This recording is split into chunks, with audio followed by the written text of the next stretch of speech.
ஆண்டவராகிய இயேசு கிறிஸ்துவின் நாமத்தில் உங்கள் அனைவரையும் நான் வாழ்த்துகிறேன். இந்த வெள்ளிக்கிழமை காலையில் நீங்கள் சுகமாக இருப்பீர்களாக, மன ரம்யமாக இருப்பீர்களாக.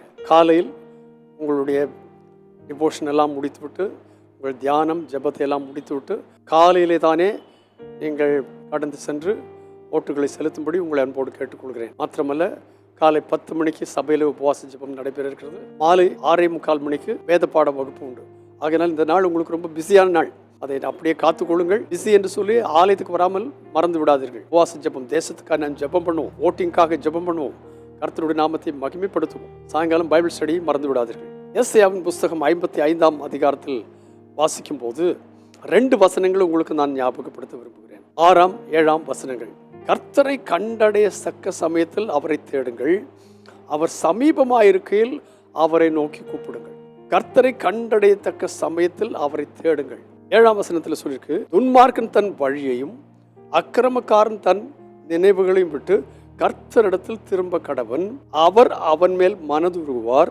நம்முடைய தேவனிடத்திற்கே திரும்ப கடவன், அவர் மன்னிக்கிறதற்கு தயை பெருத்தவராய் இருக்கிறார். அப்போ கர்த்தரை தேடுகிறது என்று சொன்னால், கர்த்தரை கண்டடையத்தக்க சமயம் என்று சொன்னால், துன்மார்க்கனாய் இருக்கிற ஒரு மனுஷன் தன்னுடைய வழியை விட்டு திரும்புகிறதற்கு அவன் தன் தேவனாகிய கர்த்தரை தேட வேண்டும். அவர் எப்பொழுதும் சமீபமாக இருக்கிறாங்க. இந்த வசனத்தில் சொல்லியிருக்கிறது, அவர் சமீபமாயிருக்கையில் அவரை நோக்கி கூப்பிடுங்கள். அவர் எப்பொழுது சமீபமாக இருப்பார்? எங்கே சமீபமாக இருக்கிறார்? கர்த்தருடைய வசனத்தில் சொல்லியிருக்கிறது, நம்முடைய கருத்தினால் தடவியாகிலும் அவரை கண்டுபிடிக்கத்தக்கதான அளவுக்கு அவ்வளவு சமீபமாக இருக்கிறாராம். அவ்வளவு சமீபமாக இருக்கிற கர்த்தரை நோக்கி நாம் முறையிட்டால் உடனடியாக கர்த்தர் கேட்பார். எந்த சூழ்நிலையிலும். விசேஷமாய் பேதுரு மற்ற சீஷர்களோடு கூட படகில போய் கொண்டிருக்கும் பொழுது பெரிய காற்றடித்தது, அலைகள் பொங்கினது. அந்த நேரத்தில் ஆண்டவராகிய கர்த்தர் அவர்களை நோக்கி நடந்து வந்தார். வரும்பொழுது ஆண்டவராகிய கர்த்தர் என்று தெரிந்த உடனே, நானும் தண்ணீரில் நடக்க எனக்கு கிருபை அளிக்க வேண்டும் என்று சொன்னார். உடனே கர்த்தர் சொல்லிட்டார், கமான் இறங்கி வா. ஸோ பேதுரும் ஜலத்தில் இறங்கி நடக்க ஆரம்பித்தான். ஆனால் இறங்கி நடக்க ஆரம்பிக்கும் பொழுது அவன் மூழ்க ஆரம்பித்தான். மூழ்க ஆரம்பிக்கும் பொழுது அவன் சொன்ன ஒரு காரியம், கர்த்தாவே என்னை காப்பாற்றும், லார்ட் சேவ் மீ என்று ஒரு சத்தத்தை கொடுத்தான். அந்த ஒரு வார்த்தையை கேட்ட பொழுது தண்ணீரின் மேல் நடக்கிற கர்த்தர் இவன் அங்கும் இங்குமாய் மனதை செலுத்தினபடினாலே தான் முங்க ஆரம்பித்தானே ஒழிய, கர்த்தரை மாத்திரம் நோக்கி நடந்திருந்தால் அவன் மூழ்கியிருக்க மாட்டான். ஆனால் மூழ்க ஆரம்பித்த பொழுதும் அவன் கர்த்தாவேனே ரட்சியம் என்று கூப்பிட்ட பொழுது உடனடியாய் அவன் கரத்தை பிடித்து தூக்கி எடுத்து அக்கறை கொண்டு போய் விட்டார். இந்த காலை வேளையில் அவரை கண்டடையத்தக்க சமயத்தில் அவரை தேடுங்கள், அவர் சமீபமாக இருக்கலாம், அவரை நோக்கி கூப்பிடுங்கள். அவரை கூப்பிடும் பொழுது நீங்கள் எந்த சூழ்நிலையில் இருந்தாலும் உங்களையும் என்னையும் ரட்சிக்கும், காப்பாற்றும், வழி நடத்தும், நாம் போய் செல்ல வேண்டியதான இடத்திற்கு நம்மை கொண்டு போய் சேர்க்கவும் அவர் வல்லமையுள்ள தேவன்.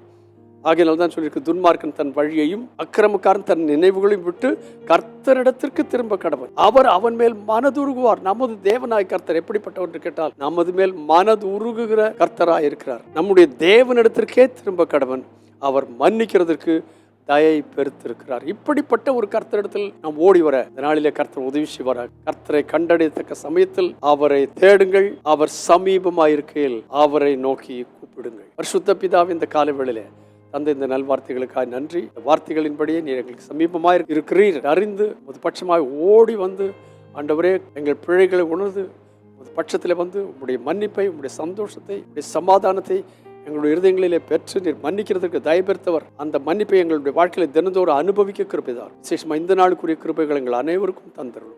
இந்த நாமத்தை மகிமைப்படுத்தும் இயேசு கிறிஸ்துவின் நாமத்தில் பிதாவே, ஆமென், ஆமென். கர்த்தரை கண்டடையத்தக்க சமயத்தில் தேடும், சமீபமாக இருக்கையில் அவரை நோக்கி கூப்பிடும். God bless you abundantly again and again and again and again.